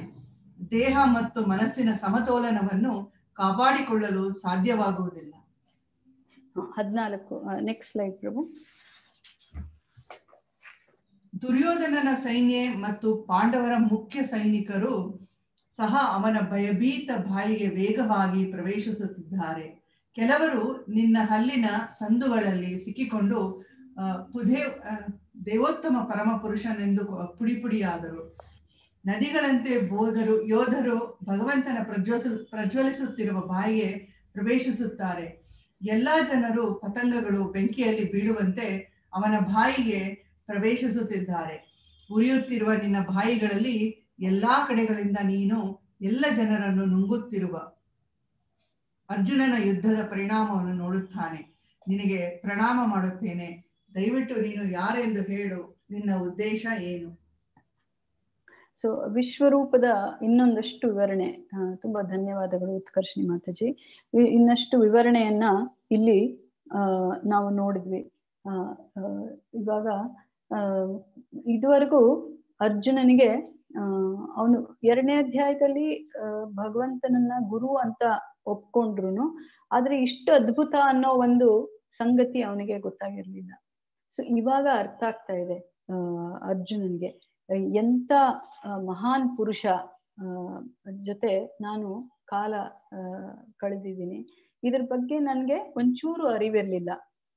ನಾನು ಅವನ ಜೊತೆ ಬೇರೆ ಜನರಂತೆನೆ ಅವನ ಜೊತೆ ನಾನು ಕಾಲ ಕಳೀತಾ ಇದ್ದೆ ಅನ್ನೋ ಒಂದು ಆಲೋಚನೆ ಬರುತ್ತೆ. ಮತ್ತೆ ಭಯನೂ ಆಗತ್ತೆ, ಮತ್ತೆ ಗೌರವನೂ ಆಗತ್ತೆ. ಗೌರವದಿಂದ ಮತ್ತೆ ನಮಸ್ಕಾರ ಮಾಡ್ತಾ ಇದ್ದಾನೆ ವಿಶ್ವರೂಪದ ವಿವರಣೆಯನ್ನು ಕೇಳಿ ನಮ್ಗೆ ಕೂಡ ಏನಾಗುತ್ತೆ, ಒಬ್ಬ ಎಷ್ಟು ಅದ್ಭುತ, ಭಗವಂತ ಎಷ್ಟು ಅದ್ಭುತ. ಇದನ್ನ ಅದ್ಭುತವಾಗಿ ಇರಬೇಕು ಅನ್ನೋ ಒಂದು ಉದ್ದೇಶದಿಂದಾನೇ ಈ ವಿಶ್ವರೂಪವನ್ನ ಭಗವಂತ ತೋರಿಸ್ತಾನೆ. ಯಾಕೆಂದ್ರೆ ನಾನು ಮುಂಚೆ ಹೇಳ್ದಂಗೆ ಮತ್ತೆ ಒತ್ತಿ ಹೇಳ್ತಾ ಇದ್ದೀನಿ, ಯಾರಾದ್ರೂ ನಾನು ಭಗವಂತ ಅಂತ ಅಂದರೆ ಅವ್ರಿಗೆ ಈ ವಿಶ್ವರೂಪವನ್ನ ತೋರಿಸಿ ಅಂತ ಹೇಳ್ಬೋದು ಒಂದು. ಮತ್ತೆ ನಮ್ಮ ಶ್ರೀಲ ಪ್ರಭುಪಾದವರು ತುಂಬಾ ಚೆನ್ನಾಗಿ ಇನ್ನೊಂದು ಉದಾಹರಣೆಯನ್ನ ಹೇಳಿದ್ದಾರೆ. ಭಗವಂತ 7 ವರ್ಷದಲ್ಲಿ ಗೋವರ್ಧನ ಬೆಟ್ಟನ ಎಡಗೈನ ಕಿರು ಬೆಟ್ಟದಲ್ಲಿ 7 ದಿನ ಸತತವಾಗಿ ಎತ್ತಿದ್ದ. ಅವ್ರಿಗೆ ಟೇಬಲ್ ದಾರಿ ಅಂದ್ರೆ ಅದಕ್ಕೆ ಅವನ್ನ ಗಿರಿಧಾರಿ ಅಂತ ಕರೀತಾರೆ. ಗಿರಿನ ಹೊತ್ತವನು ಗಿರಿಧಾರಿ ಅಂತ. ಅದಕ್ಕೆ ಪ್ರಭುಪಾದ್ ಹೇಳ್ತಾರೆ, ಯಾರಾದ್ರೂ ಅವರು ಭಗವಂತ ಅಂತ ಅವ್ರು ಹೇಳ್ಕೊಂಡ್ರೆ ಅವ್ರಿಗೆ ಫಸ್ಟ್ ಟೇಬಲ್ ದಾರಿ ಆಗಕ್ ಹೇಳಿ, ಆಮೇಲೆ ಅವ್ರು ಗಿರಿಧಾರಿ ಆಗ್ಬೋದು ಅಂತ. ಇದು ನಮಗೆ ಎಚ್ಚರಿಕೆ. ಯಾಕೆಂದ್ರೆ ಇವಾಗ ಟಿವಿಯಲ್ಲಿ ಹಲವಾರು ಜನ ಹಲವಾರು ತರ ಅಧ್ಯಾತ್ಮ ಅನ್ನೋ ಒಂದು ಇದರಲ್ಲಿ ತಾವು ಭಗವಂತ ಅಥವಾ ತಮಗೆ ಅನೇಕ ವಿಶೇಷ ಇದು ಪ್ರವೃತ್ತಿ ಇದೆ, ಸಿದ್ಧಿಗಳಿದೆ ಅಂತ. ಸೊ ನಮಗೆ ಅದು ಸರಿ ಅಂದ್ರೆ ಅವರು ಭಗವಂತ ಆದ್ರೆ ಇದನ್ನೆಲ್ಲ ಅವರು ತೋರಿಸ್ಬೇಕು. ಸೊ ಇದನ್ನ ಒಂದು ಎಚ್ಚರಿಕೆ ಅಂತ ನಾವು ನಿಮ್ಗೆ ಹೇಳಕ್ಕೆ ಇಷ್ಟಪಡ್ತೀವಿ. ಓಕೆ, ಸೊ ವಿಶ್ವರೂಪದ ವಿವರಣೆಯನ್ನ ನೋಡಿದ್ವಿ. ಮತ್ತೆ ಸ್ಲೈಡ್ 15 ಪ್ರಭು. ವಿಶ್ವರೂಪದ ಅದರಲ್ಲಿ ತುಂಬಾ ಇನ್ನೊಂದು ತುಂಬಾ ಅರ್ಜುನನಿಗೆ ದಿಗ್ಭ್ರಮೆ ಆಗಿದ್ದು ಭೀಷ್ಮ, ದ್ರೋಣಾಚಾರ್ಯ, ದುರ್ಯೋಧನ ಎಲ್ಲರೂ ಕೃಷ್ಣನ ಬಾಯಲ್ಲಿ ಕೃಷ್ಣನ ಅವ್ರನ್ನ ಕಳ್ಳೆಕಾಯಿ ಬೀಜ ಯಾರಾದ್ರೂ ತಿಂದು ನುಂಗು ಹಂಗೆ ತಿಂತಾ ಇದ್ದದನ್ನ ನೋಡಿ ಇನ್ನೂ ಭಯ ಆಗತ್ತೆ. ಯಾಕೆ ಭಯ ಆಗತ್ತೆ ಅಂತಂದ್ರೆ 32ರಿಂದ 44ನೇ ಶ್ಲೋಕದವರೆಗೂ ಏನಾಗುತ್ತೆ, ಅರ್ಜುನ ಅವನಿಗೆ ಸ್ವಲ್ಪ ಅಹಂಕಾರ ಇರುತ್ತೆ. ಈ ಒಂದು ಪಾಂಡು ವಂಶ ವೃಷ್ಣಿ ವಂಶದಿಂದ ನಾನು ಬಂದವನು, ನಾನು ಮಹಾರಾಜ ಅನ್ನೋ ಒಂದಿದು. ಆದ್ರೆ ಕೃಷ್ಣ ಯಾದವ ಕುಲದವನು. ಅಂದ್ರೆ ಯಾದವ ಕುಲ ಅಂದ್ರೆ ಅದು ವೃಷ್ಣಿ ಮತ್ತೆ ಪಾಂಡವರ ವಂಶಕ್ಕಿಂತ ಕಮ್ಮಿ.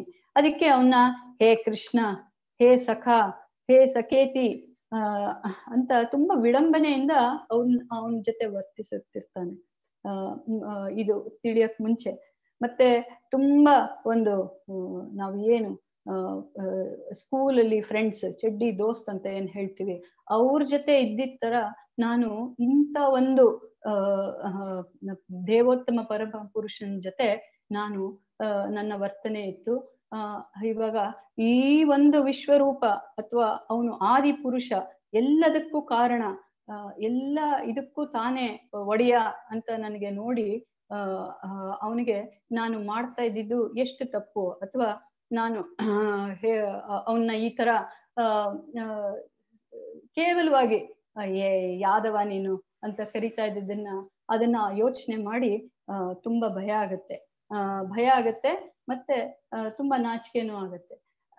ಹಾಗಾಗಿ ಮತ್ತೆ ಕ್ಷಮೆ ಬೇಡ್ಕೋತಾನೆ ಕೃಷ್ಣನಲ್ಲಿ. ಈ ತರ ಎಲ್ಲ ನಾನು ನಿನ್ನ ಬಗ್ಗೆ ಅರಿವಿಲ್ದೆ ನಾನ್ ನಿನ್ನ ಕರೆದೆ ಅಂತ.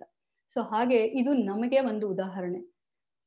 ಕೃಷ್ಣನ ಬಗ್ಗೆ, ಭಗವಂತನ ಬಗ್ಗೆ ನಮ್ಗೆ ಇಲ್ದೆ ಇರ್ಬೋದು. ಕೃಷ್ಣನ್ ಬಗ್ಗೆನೇ ಇಲ್ಲ, ಯಾರ ಬಗ್ಗೆ ಇರ್ಬೋದು, ಅದರಲ್ಲಿ ಭಗವಂತನ ಬಗ್ಗೆ ಹೆಚ್ಚಾಗಿ ಕೇವಲವಾಗಿ ನಾವು ಮಾತಾಡ್ಬಾರ್ದು.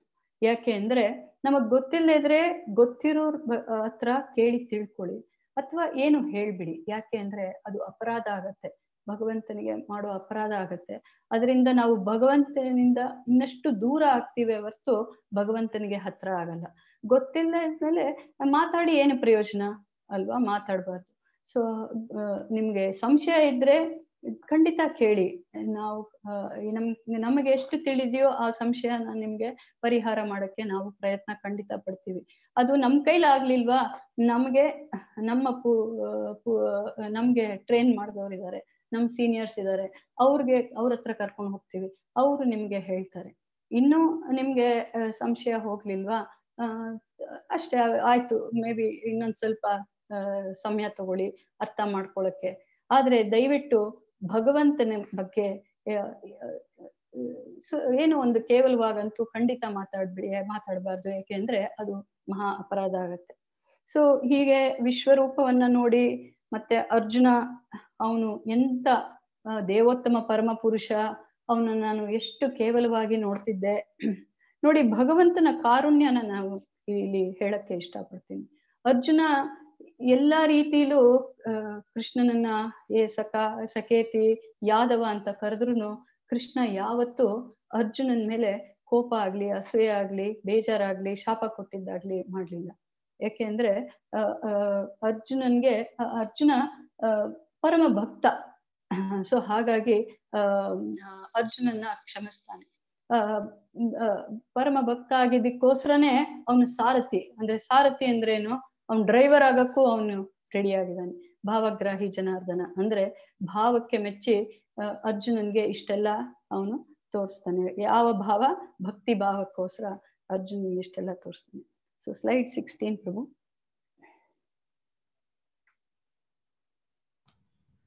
ಓದ್ಬೇಕಾ ಮಾತಾಜಿ? ಬೇಡ ಮಾತಾಜಿ, ಓದೋದೇನ್ ಬೇಡ. ಸೊ ಇಲ್ಲಿ ಇವಾಗ ನಾವು ಇಷ್ಟೆಲ್ಲ ನೋಡಿದ್ವಿ, ಇಷ್ಟೆಲ್ಲ ತಿಳ್ಕೊಂಡ್ವಿ. ಈ ಅಧ್ಯಾಯದ ಮುಖ್ಯವಾದ ಶ್ಲೋಕ ಅಂತಂದ್ರೆ 33ನೇ ಶ್ಲೋಕ. 33ನೇ ಶ್ಲೋಕದಲ್ಲಿ ಏನ್ ಹೇಳ್ತಾನೆ, ಈ ವಿಶ್ವರೂಪವನ್ನ ಎಲ್ಲ ತೋರಿಸಿ ಅರ್ಜುನನ ಭಯನ ನೋಡಿ, ಅರ್ಜುನ ದಿಗ್ಭ್ರಮೆಯನ್ನೆಲ್ಲ ನೋಡಿ ಅವನು ನಮಸ್ಕಾರ ಮಾಡಿದ, ಅದನ್ನೆಲ್ಲ ಸ್ವೀಕರಿಸಿ ಏನ್ ಹೇಳ್ತಾ ಇದ್ದಾನೆ ಅನುವಾದ ಓದ್ತೀನಿ. 33ನೇ ಶ್ಲೋಕದ್ದು. ಆದುದರಿಂದ ಎದ್ದೇಳು, ಯುದ್ಧ ಮಾಡು, ಕೀರ್ತಿಯನ್ನು ಪಡೆ, ನಿನ್ನ ಶತ್ರುಗಳನ್ನು ಸೋಲಿಸಿ ಸಮೃದ್ಧವಾದ ರಾಜ್ಯವನ್ನು ಅನುಭವಿಸು. ನನ್ನ ವ್ಯವಸ್ಥೆಯಿಂದ ಆಗಲೇ ಅವರು ಹತರಾಗಿದ್ದಾರೆ. ಸವ್ಯಸಾಚಿಯೇ, ನೀನು ಯುದ್ಧದಲ್ಲಿ ಒಂದು ನಿಮಿತ್ತ ಮಾತ್ರ ಭವ ಸವ್ಯಸಾಚಿನ್ ಅಂತ ಆ ಶ್ಲೋಕದ ಕೊನೆ ಲೈನಲ್ಲಿ, ಆ ಶ್ಲೋಕದ ಕೊನೆ ಲೈನ್. ನಿಮಿತ್ತ ಮಾತ್ರ ಅಂತಂದ್ರೆ ಏನು? ಏನಾಗ್ಬೇಕೋ ಅದು ಆಲ್ರೆಡಿ ಆಗಿದೆ ಅಥವಾ ಆಗತ್ತೆ. ಆದ್ರೆ ನಿನಗೆ ಯಾವ್ದ್ರಲ್ಲಿ ಕೀರ್ತಿ ನನ್ನ ಒಂದು ಇನ್ಸ್ಟ್ರೂಮೆಂಟ್ ಅಂದ್ರೆ ನನ್ನ ಆ ಪಾತ್ರಕ್ಕೆ ನೀನು ಒಳಗಾದಾಗ. ಇವಾಗ ಇದನ್ನ ನಾವು ಹೆಂಗೆ ಅರ್ಥ ಮಾಡ್ಕೋಬಹುದು ಅಂತಂದ್ರೆ, ನಮ್ಮ ಇಸ್ಕಾನಲ್ಲಿ ಇನ್ನೊಬ್ರು ಹಿಂದಿದ್ದು ಮಹಾರಾಜ್ ಅಂತ ಇದ್ದಾರೆ, ಅವರು ಹೇಳಿದ್ದು ಇದು ಉದಾಹರಣೆ. ಈ ಉದಾಹರಣೆ ನೋಡಿದ್ರೆ ನಮ್ಗೆ ಅರ್ಥ ಆಗುತ್ತೆ. ಒಂದು 2 ವರ್ಷದ ಮಗುಗೆ ಮೂಸಂಬಿ ಸುಲಿ ಅಂತ ಕೊಟ್ರೆ ಅದಕ್ಕೆ ಸುಲಿಯಕ್ಕೆ ಕಷ್ಟ ಆಗತ್ತೆ. ಆದ್ರೆ ಅದಕ್ಕೆ ಆಸೆ ಆಗತ್ತೆ ಮೂಸಂಬಿ ಸುಲಿಬೇಕು ಅಂತ. ಸೊ ತಾಯಿ ಏನ್ ಮಾಡ್ತಾಳೆ, ಮೂಸಂಬಿ ಕೊಡ್ತಾಳೆ, ಕೊಟ್ಬಿಟ್ಟು ಏನ್ ಮಾಡ್ತಾಳೆ, ಸುಲಿ ಅಂತ ಒಂದೆರಡು ನಿಮಿಷ ಬಿಡ್ಬೋದು ಸುಲಿ ಅಂತ. ಆಮೇಲೆ ಏನ್ ಮಾಡ್ತಾಳೆ, ತಾನೇ ಬಗ್ಗಿ ಒಂದ್ ಚೂರು ನೋಡು ಹೀಗ್ ಬಿಡಿಸ್ಬೇಕು ಅಂತ ಏನಾಗುತ್ತೆ, ಆಕ್ಚುಲಿ ಅವಳೇ ಪೂರ್ತಿ ಮೂಸಂಬಿ ಬಿಡಿಸ್ತಾಳೆ. ಯಾಕಂದ್ರೆ 2 ವರ್ಷದ ಮಗುಗೆ ಮೂಸಂಬಿ ಬಿಡ್ಸಕ್ ಆಗಲ್ಲ.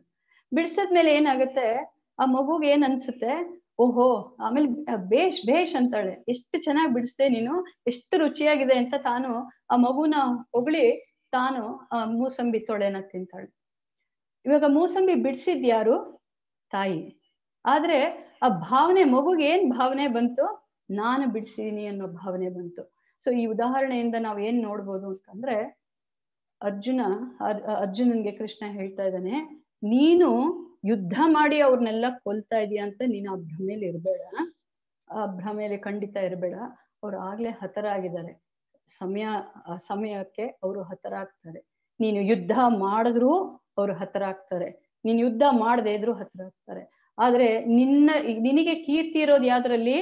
ನನ್ನ ಒಂದು ನಿಮಿತ್ತ ಮಾತ್ರ, ನಾನು ಮಾಡಿದ ಯೋಜನೆಯಲ್ಲಿ ನೀನು ಒಂದು ಪಾತ್ರಧಾರಿಯಾಗಿ ನನ್ನ ಯೋಜನೆಯಾಗಿ ಅದರಿಂದ ಒಂದು ಕೀರ್ತಿ ಪಡೆ ಅಂತ ಕೃಷ್ಣ ಅರ್ಜುನನ್ ಹೇಳ್ತಾ ಇದ್ದಾನೆ. ಸೊ ಇದರಿಂದ ನಮಗೆ ಪಾಠ ಏನು ಅಂದ್ರೆ, ಜೀವನದಲ್ಲಿ ಏನೇನ್ ಆಗ್ಬೇಕು, ಏನೇನಾಗಿದ್ಯೋ ಏನೇನಾಗ್ಬೇಕು ಎಲ್ಲಾನು ಆಗ್ಲೇ ಅದೆಲ್ಲ ನಿರ್ಧಾರವಾಗಿದೆ. ನಿರ್ಧಾರ ಆಗಿದ್ರೆ ಮತ್ತೆ ನಾವು ಮಾಡೋದೇನು, ಭಗವಂತನ ಒಂದು ಈ ಪ್ಲಾನ್ ಅಲ್ಲಿ ಅಥವಾ ಅವನ ಒಂದು ಈ ಪ್ಲಾನ್ ಅಲ್ಲಿ ನಾವು ಪಾತ್ರರಾಗಿ ಅವನ ಜೊತೆ ನಾವು ಹೋದ್ರೆ ಏನ್ ಮಾಡ್ತಾನೆ ಭಗವಂತ, ನಮ್ಮನ್ನ ಕೈ ಹಿಡಿದು ಕರ್ಕೊಂಡು ಹೋಗ್ತಾನೆ. ಅದು ವಿರುದ್ಧವಾಗಿ ನಾವು ಇಲ್ಲ ಈ ತರ ಒಂದೇನೋ ಇದೆ, ಆದ್ರೆ ಅದು ನನ್ಗೆ ಇದು ಇಷ್ಟ ಇಲ್ಲ, ನಾನು ಬೇರೆ ಏನೋ ಮಾಡ್ತೀನಿ ಅಂತ ಹೋದ್ರೆ ಏನಾಗುತ್ತೆ, ಸರಿ ಹೋಗು. ತಾಯಿ ಏನ್ ಮಾಡ್ತಾಳೆ, ಮಗು ತುಂಬಾ ಗಲಾಟೆ ಮಾಡ್ತಾ ಇದ್ರೆ ಸರಿ ಹೋಗು ಅಂತ. ಮತ್ತೆ ಅದಕ್ಕೆ ಪೆಟ್ಟಾಗಿ ಅಥವಾ ಅದಕ್ಕೆ ನೋವಾಗಿ ಆದ್ಮೇಲೆ ಏನ್ ಮಾಡುತ್ತೆ ಆ ಮಗು, ತಿರುಗು ವಾಪಸ್ ತಾಯಿ ಹತ್ರ ಬರುತ್ತೆ. ಅದೇ ತರ ನಾವು ಆ ಪಾಠ ಕಲಿತ ಮೇಲೆ ತಿರುಗು ಭಗವಂತನ ಹತ್ರ ಬರ್ತೀವಿ. ಸೊ ನಮ್ಗೆ ಸ್ವಲ್ಪ ಬುದ್ಧಿ ಉಪಯೋಗಿಸಿದ್ರೆ, ಭಗವಂತ ತೋರಿಸಿದ ಹಾದಿಯಲ್ಲಿ ನಾವು ಹೋದ್ರೆ ಭಗವಂತ ಖುದ್ದಾಗಿ ನಮ್ಮನ್ನ ಆ ಹಾದಿಯಲ್ಲಿ ಸುಲಭವಾಗಿ ಕರ್ಕೊಂಡು ಜೀವನದಲ್ಲಿ. ಅದಕ್ಕೆ ನಾವು ಕಷ್ಟ ಪಡೋದು. ಯಾಕೆ ಅಂದ್ರೆ ನಾವು ಭಗವಂತ ಒಂದು ದಾರಿ ತೋರಿಸಿದ್ರೆ ನಾವು ನಮ್ದೇ ಆದ ಒಂದು ದಾರಿಯಲ್ಲಿ ಹೋಗ್ತಾ ಇರ್ತೀವಿ. ಆ ದಾರಿಯಲ್ಲಿ ಅಲ್ಲಿ ಕಲ್ಲು ಮುಳ್ಳಿದೆಪ್ಪ, ನೀನ್ ಹೋಗ್ಬೇಡ ಅಂತ ಭಗವಂತ ಬೇರೆ ಬೇರೆ ರೀತಿಯಲ್ಲಿ ನಮ್ಮ ಅನುಭವಕ್ಕೆ ಬೇರೆ ಬೇರೆ ತರಹ ನಮಗೆ ಅನುಭವಕ್ಕೆ ಬರುತ್ತೆ. ಆದ್ರೆ ಅದನ್ನ ನಾವು ಗುರ್ತಿಸಿದ್ರೆ, ಮತ್ತೆ ಇದನ್ನ ನಾವು ಗುರ್ತಿಸೋದ್ ಹೆಂಗೆ, ಇದು ನಮ್ಗೆ ಯಾರು ಹೇಳ್ತಾರೆ, ಅದನ್ನ ನಮಗೆ ಹೇಳೋರು ಗುರುಗಳು. ಅದಕ್ಕೆ ಗುರುವಿನ ಗುಲಾಮನಾಗುವ ತನಕ ದೊರೆಯದಣ್ಣ ಮುಕ್ತಿ. ಗುರುವಿನ ಮೂಲಕ ಹೋದ್ರೆ ನಮ್ಗೆ ಈ ಹೋಗ್ತಾ ಇರೋ ಮಾರ್ಗ ಸರಿನಾ, ಇದು ಭಗವಂತ ಹೇಳಿರೋ ಮಾರ್ಗನ ಅನ್ನೋ ಒಂದು ನಮ್ಗೆ ಒಂದು ಅರಿವು ಬರುತ್ತೆ. ಸೊ ಈ 33ನೇ ಶ್ಲೋಕದಲ್ಲಿ ನಿಮಿತ್ತ ಮಾತ್ರ ಭವ ಸವ್ಯ ಸಾಚಿನ್, ಅರ್ಜುನ ಅಂತ ಮಹಾಯೋಧನೆ ಅಂದ್ರೆ ಅವನು ದೇವಲೋಕಕ್ಕೆ ಇಂದ್ರಲೋಕಕ್ಕೆ ಹೋಗಿ ಅಲ್ಲಿ ಯುದ್ಧ ಮಾಡಿ ಅಲ್ಲಿ ಅವ್ರನ್ನೆಲ್ಲ ಇಂದ್ರನ ಶತ್ರುಗಳನ್ನೆಲ್ಲ ಸೋಲ್ಸಿದ್ದಕ್ಕೆ ಅಲ್ಲಿ ಬೇರೆ ಬೇರೆ ಅಗ್ನಿ ಒಂದು ಇದು ಇಂದ್ರ ಬೇರೆ ಬೇರೆ ಇದನ್ನ ಈಶ್ವರನ ಸೋಲ್ಸ್ತಾನೆ. ಪಾಶುಪತಾಸ್ತ್ರ ಕೊಡ್ತಾನೆ ಈಶ್ವರ ಯಾರಿಗೆ, ಅರ್ಜುನನ್ಗೆ. ಅಂತ ಮಹಾಯೋಧನೆ ನೀನು ನಿಮಿತ್ತ ಅಂದಾಗ ನಾವು ಇನ್ನು ಸಣ್ಣ ಜೀವರಾಶಿಗಳು, ಈ ಬೆಂಗಳೂರಿನಲ್ಲಿ ನಾವು ಯಾವ ಜಾಗದಲ್ಲಿ ಇದೀವೋ ಆ ಜಾಗದಲ್ಲಿ ಒಂದು ಸಣ್ಣ ಜೀವರಾಶಿ. ಸೊ ಹಾಗೆ ನಾವು ಆ ನಿಮಿತ್ತ ಮಾತ್ರ. ಅಂದ್ರೆ ಈ ನಾವು ಮುಂಚೆ ಎಲ್ಲ ಪಪ್ಪೆಟ್ ಶೋ ನೋಡಿರ್ಬೋದು. ಆ ಪಪ್ಪೆಟ್ ಶೋನಲ್ಲಿ ಹೆಂಗೆ ಅವರು ಆ ದಾರ ಕಾಣಲ್ಲ, ಆದ್ರೆ ಅದು ಆಡಿಸ್ತಾ ಇರೋದನ್ನ ನಮಗ್ ಕಾಣಿಸುತ್ತೆ. ಏನು ಕಥೆನ ತೋರಿಸ್ಬೇಕು ಅದು. ಸೊ ಆ ತರ ಭಗವಂತ ನಮ್ಗೆ ಕಾಣಿಸ್ದೇ ಇರೋ ಒಂದು ದಾರನ ನಮಗೆ ಕಟ್ಟಾಕಿ ಒಂದು ಹಾದಿಯಲ್ಲಿ ಹೋಗು ಅಂತ ಹೇಳ್ತಾ ಇದ್ದಾನೆ. ಸೊ ಆ ಹಾದಿಯಲ್ಲಿ ನಾವು ಹೋದ್ರೆ ನಮ್ಗೆ ಗುರು ಮೂಲಕ ಮತ್ತೆ ಶಾಸ್ತ್ರದ ಮೂಲಕ ಸಾಧು ಮೂಲಕ ಆ ಹಾದಿ ಬಗ್ಗೆ ನಾವು ತಿಳ್ಕೊಬಹುದು ಆಯ್ತಾ. So Prabhu from slide 17 to 22 1 or 2 slides we can read. So ಇದಾದ್ಮೇಲೆ ಕೃಷ್ಣನ ಗುಣಗಾನ ಮತ್ತೆ ಅರ್ಜುನ ಮಾಡ್ತಾನೆ. ಅವನ್ಗೆ ಶರಣಾಗಿ ಅವನ ಗುಣಗಾನ ಮಾಡ್ತಾನೆ. ಮೇ ಬಿ 1 or 2 slides ಓದ್ಬೋದು ಉತ್ಕರ್ಷಿಣಿ ಮಾತಾಜಿ. ಓಕೆ ಮಾತಾಜಿ. ಹರೇ ಕೃಷ್ಣ. ಕೃಷ್ಣನ ಉಪದೇಶಗಳಂತೆ ಪಾಠ. ಕೃಷ್ಣನ ಯೋಜನೆಯಡಿಯಲ್ಲಿ ಸೃಷ್ಟಿ ಮತ್ತು ವಿನಾಶ ವಿಜ್ಞಾನಿಗಳು ನಂಬುವಂತೆ ಆಕಸ್ಮಿಕವಲ್ಲ. ನಿಯಮಾಧೀನ ಆತ್ಮಗಳನ್ನು ಮತ್ತೆ ದೇವರಿಗೆ ತರುವ ಕೃಷ್ಣನ ಯೋಜನೆಯನ್ನು ಅರಿಯದವನು. ಬುದ್ಧಿವಂತ ವ್ಯಕ್ತಿಯು ಕೃಷ್ಣನ ಯೋಜನೆಯನ್ನು ಅರ್ಥ ಮಾಡಿಕೊಳ್ಳುತ್ತಾನೆ ಮತ್ತು ಅವನ ಮಾರ್ಗದರ್ಶನದ ಪ್ರಕಾರ ಎಲ್ಲವೂ ಹೇಗೆ ಚಲಿಸುತ್ತದೆ ಎಂಬುದನ್ನು ನೋಡುತ್ತಾನೆ. ಕೃಷ್ಣನು ತನ್ನ ಯೋಜನೆಗಳನ್ನು ರೂಪಿಸಿದರೂ ತನ್ನ ಬಯಕೆಗೆ ಅನುಗುಣವಾಗಿ ತನ್ನ ಯೋಜನೆಗಳನ್ನು ನಿರ್ವಹಿಸುವ ತನ್ನ ಭಕ್ತರಿಗೆ ಮನ್ನಣೆ ನೀಡಲು ಅವನು ಬಯಸುತ್ತಾನೆ. Next slide. ಕೃಷ್ಣನಿಗೆ ಅರ್ಜುನ ಪ್ರಾರ್ಥನೆ. ಭಯದಿಂದ ನಡುಕದ ಧ್ವನಿಯಲ್ಲಿ ಮಾತನಾಡಿದನು. ಓ ಋಷಿಕೇಶ, ನಿನ್ನ ವೈಭವದ ಲೀಲೆಗಳನ್ನು ಕೇಳಿ ಜಗತ್ತು ಸಂತೋಷವಾಗಿದೆ.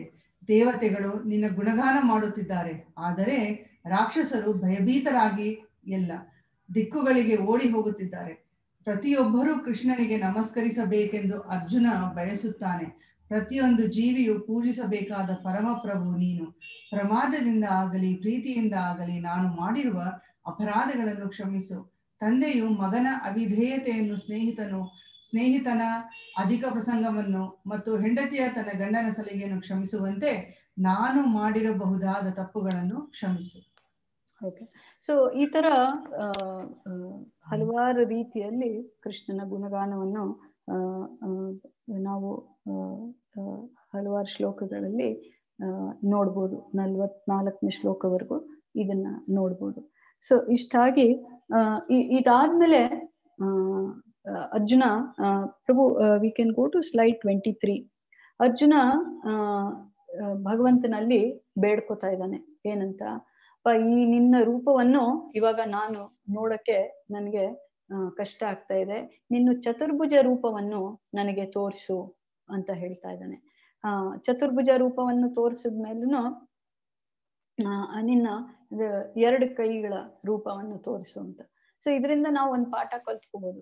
ನಮ್ಮ ಹತ್ರ ಏನಿದೆ ಅದನ್ನ ನಾವು ಅದರಲ್ಲಿ ನಾವು ತೃಪ್ತಿಯಾಗಿದ್ರೆ ಚೆನ್ನಾಗಿರುತ್ತೆ. ಯಾಕೆಂದ್ರೆ ಭಗವಂತನಲ್ಲಿ ನಾವು ಏನ್ ಬೇಡ್ಕೋಬೇಕು ಅಂತ, ಆಮೇಲೆ ಏನಾರ ಬೇಡ್ಕೊಂಡು ಅದನ್ನ ಕೊಟ್ರೆ ಅದನ್ನ ಜೀರ್ಸ್ಕೊಳ್ಳೋ ಒಂದು ಸಾಮರ್ಥ್ಯನೂ ಇರ್ಬೇಕು. ಅರ್ಜುನನ್ಗೆ ಅದೇ ಆಗಿದ್ದು. ಅವನು 10ನೇ ಅಧ್ಯಾಯದಲ್ಲಿ ವಿಭೂತಿ, ನಾನು ಇದು ಅದು ಅಂತೆಲ್ಲ ಹೇಳ್ತಾನೆ. ಆದ್ರೂ ಒಂದು ಕುತೂಹಲಕ್ಕೋಸ್ಕರ ಇಲ್ಲ ನಿನ್ ವಿಶ್ವರೂಪವನ್ನು ತೋರ್ಸು ಅಂತ ಹೇಳಿದಾಗ ಎಷ್ಟು ಭಯ ಆಗತ್ತೆ ಅವನ್ಗೆ ಅಂತಂದ್ರೆ, ಇಲ್ಲಪ್ಪ ನಿನ್ ಚತುರ್ಭುಜ ರೂಪವನ್ನೇ ತೋರ್ಸು ಅಂತ ಅರ್ಜುನ ಬೇಡ್ಕೊತಾನೆ.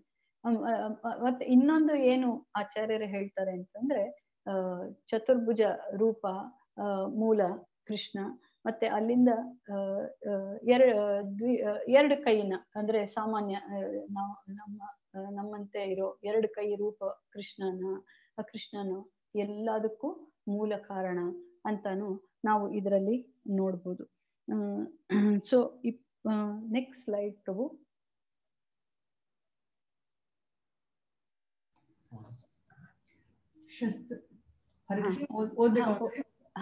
ಈ ಸ್ಲೈಡ್ ಓದಿ ಮಾತಾಜಿ.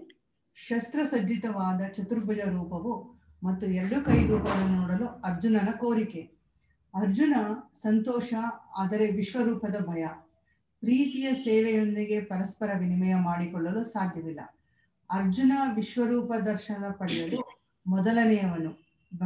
ಭಗವದ್ಗೀತೆ 11ನೇ ಅಧ್ಯಾಯ 47ನೇ ಶ್ಲೋಕ ಮತ್ತು 48ನೇ ಶ್ಲೋಕ.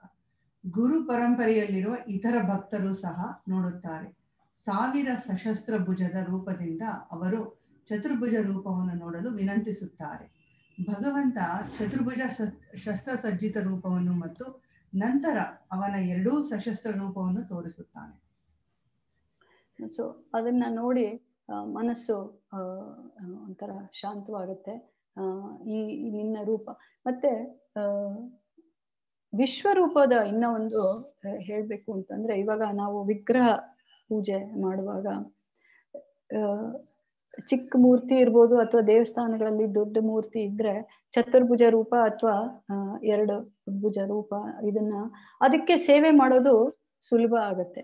ಅಂದ್ರೆ 9ನೇ ಅಧ್ಯಾಯದಲ್ಲಿ ಭಕ್ತಿ ಸೇವೆ ಬಗ್ಗೆ ನೋಡಿದ್ವಿ, ಯಾಕೆ ಭಕ್ತಿ ಸೇವೆ ಮುಖ್ಯ ಅಂತ ನೋಡಿದ್ವಿ. ಆದ್ರೆ ವಿಶ್ವರೂಪನ ನಾವು ಅದಕ್ಕೆ ಅಭಿಷೇಕ ಮಾಡಬೇಕು ಅಥವಾ ಅದಕ್ಕೆ ಒಂದು ನಾವು ಹೂ ಮಾಲೆ ಹಾಕ್ಬೇಕು ಅಥವಾ ವಸ್ತ್ರ ಹಾಕ್ಬೇಕು ಅಂದ್ರೆ ಯೋಚನೆ ಮಾಡಿ, ನಮ್ ಕೈಲಿ ಅದು ಸಾಧ್ಯ ಆಗತ್ತಾ? ಮತ್ತೆ ಇದರಲ್ಲಿ ಭಗವಂತನ ಕಾರುರಹಿತ ಕರುಣೆನ ನಾವು ನೋಡ್ಬೋದು. ವಿಶ್ವರೂಪದಲ್ಲಿ ಅಂತ ಈ ತರ ಚತುರ್ಭುಜ ರೂಪ ಅಥವಾ ದ್ವಿಜಭುಜ ರೂಪವನ್ನ ನಾವು ಭಕ್ತಿ ಸೇವೆ ಮಾಡಕ್ಕೆ ಅನುಕೂಲವಾಗತ್ತೆ. ಆ ಒಂದು ಅವಕಾಶನ ಭಗವಂತ ನಮ್ಗೆ ಕೊಡ್ತಾನೆ ಅನ್ನೋ ಒಂದು ಇದನ್ನು ನಾವು ಈ 11ನೇ ಅಧ್ಯಾಯದಲ್ಲಿ ನಾವು ತಿಳ್ಕೊಬಹುದು. Mataji 25, 26 Yes, Mataji, Anko. 25. Arjuna ಸಮಾಧಾನ. ಇಷ್ಟೊಂದು ಸುಂದರವಾದ ಎರಡು ಕೈ ಮಾನವ ಸದೃಶ ರೂಪವನ್ನು ಕಂಡು ನನ್ನ ಮನಸ್ಸು ಸಹಜ ಸ್ವಭಾವಕ್ಕೆ ಹಿಂತಿರುಗಿದೆ.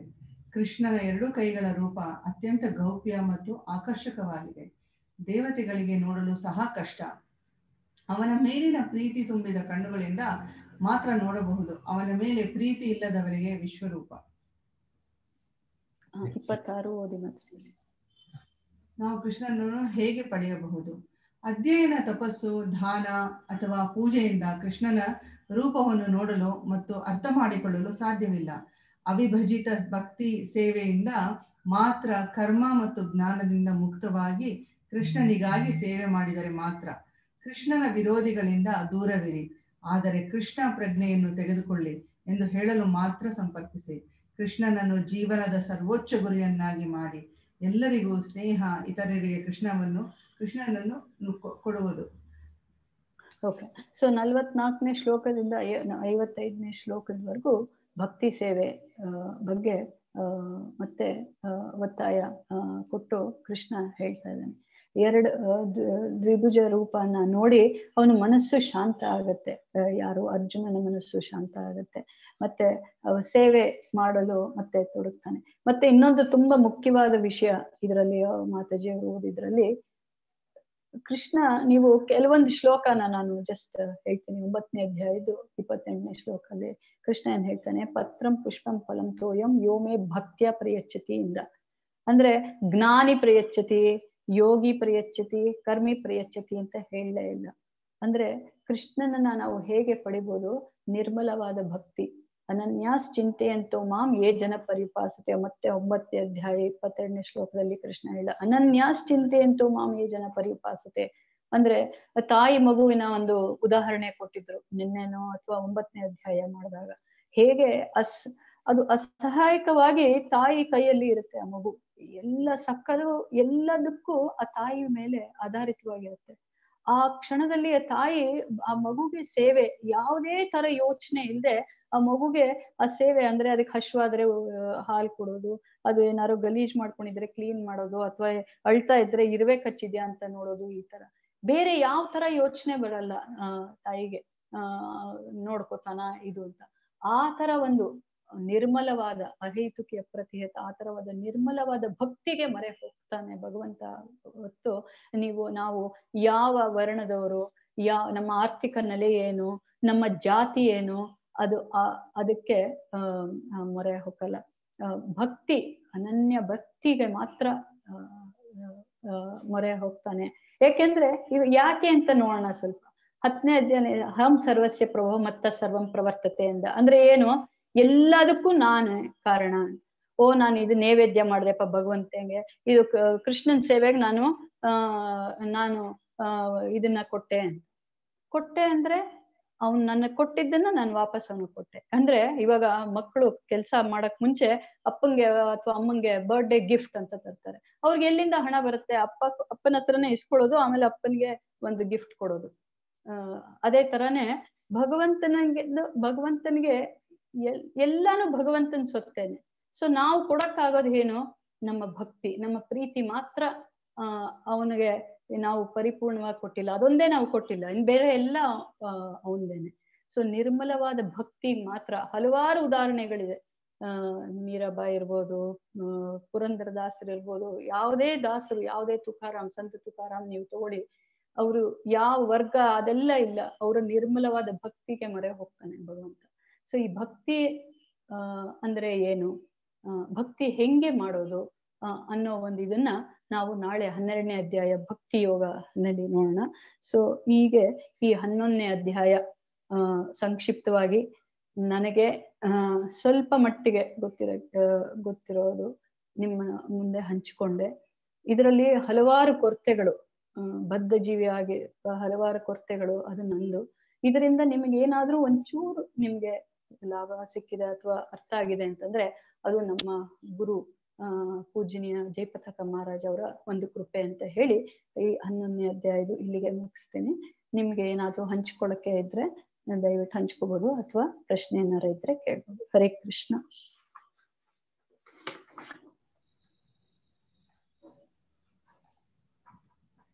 ಹರೇ ಕೃಷ್ಣ ಮಾತಾಜಿ. ಹರೇ ಕೃಷ್ಣ. ತುಂಬಾ ಚೆನ್ನಾಗಿ ಹೇಳಿದ್ರಿ, ಥ್ಯಾಂಕ್ ಯು ಮಾತಾಜಿ. ಹರೇ ಕೃಷ್ಣ. ಎಲ್ಲರಿಗೂ ಯಾರ್ದಾರ ಪ್ರಶ್ನೆ ಇದ್ರೆ ದಯವಿಟ್ಟು ಕೇಳಿ, ಅಥವಾ ಯಾವ್ದಾರ ಹಂಚ್ಕೊಳ್ಳೋದಿದ್ರೆ ಒಂದು 5 ನಿಮಿಷ ಟೈಮ್ ಇದೆ, ಕೇಳ್ಬೋದು.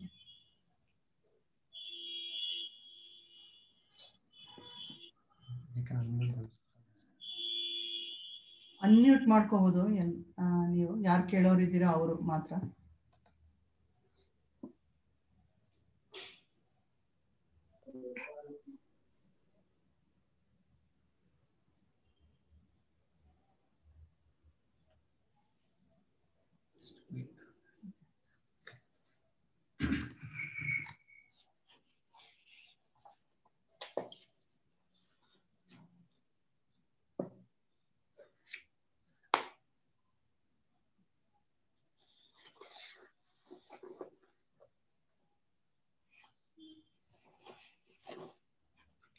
ಓಕೆ ಮಾತಾಜಿ, ಮುಗಿಸ್ಬೋದು ಅನ್ಸುತ್ತೆ. ಓಕೆ.